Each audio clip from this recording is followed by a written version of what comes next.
I think at this point, Starmer's resignation was really not a surprise to anyone. It's been increasingly clear over the last few months, I think particularly since last month's local elections, that his position as Prime Minister was just completely untenable.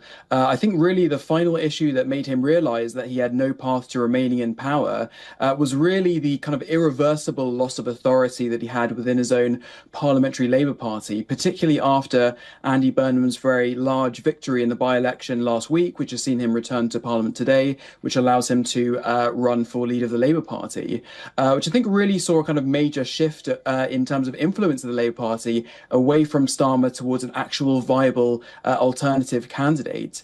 But as you say, Starmer did announce a sort of rough timetable for a new leader of the Labour Party and a new Prime Minister, really to be in office by September. But I would think really a lot of expectations today are, in fact, that there won't be a contested election where you have several different candidates running, but actually rather there'll be more of a coronation with just Andy Burnham running. I mean, we certainly saw Wes Streeting a few hours ago already announced that he's not going to stand, despite a lot of hype around that, and actually he is going to be supporting Andy Burnham. And I think he was really considered as really one of the main contenders against Andy Burnham.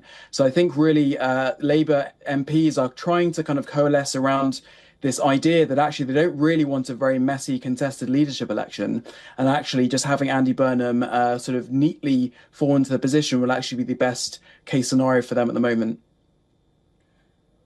Yes, Adam, let's also talk about the Brexit. It's been almost 10 years now, and UK might possibly get its seventh Prime Minister. And the politics of Brexit on its own, it has proven to be extremely unstable for the country. What do you think is the way out? And do you consider Brexit to be one of the cases behind UK's current condition? Well, a lot of commentators and people in the UK today are wondering, how could we be entering our sixth Prime Minister over the last 5 years and our seventh over the last decade?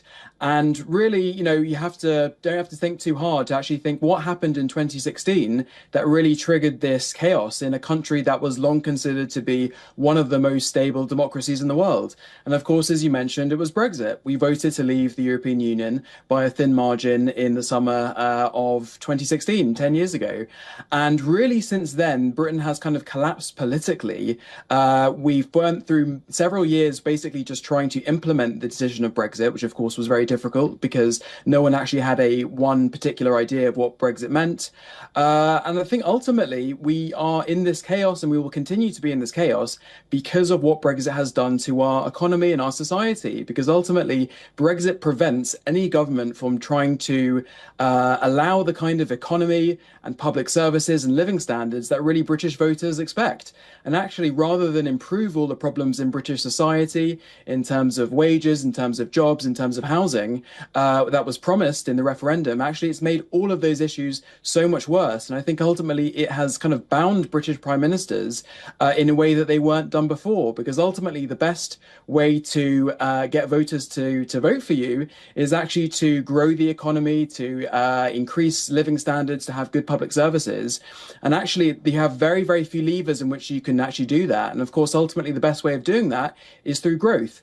And Brexit really constrains the UK's growth to a massive degree. We've already lost about 6% of our growth. So I think really in terms of looking about the wider shot about how did the UK end up in this chaos, of course it's Brexit. But of course, the crucial point here as well is who is waiting in the wings, who is leading in opinion polls in the UK. It's Nigel Farage's Reform UK. And of course, who was one of the main leaders of Brexit over the last few decades?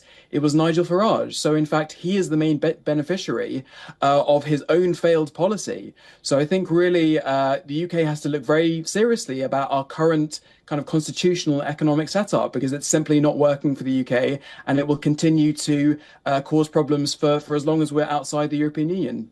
But Adam, it's almost like a revolving door now. It looks like it's one of the fastest changing jobs in the United Kingdom, the role of Prime Minister. And even if Andy Burnham comes as the successor of Keir Starmer, what is to be said that he will not face the same exact challenges? And how can he take UK out of this chaos that you mentioned? Well, I think that is really the fundamental point that, really many people don't really have the answers to. I think the main issue that was actually constraining Keir Starmer's government was the fact that he actually couldn't borrow more money to fund public services and try to increase living standards for a lot of people, because fundamentally the bond markets will not allow the UK's government to actually borrow much more money. So really, it's very difficult to see how Andy Burnham will actually fundamentally change the situation. But, in reality, these are political issues.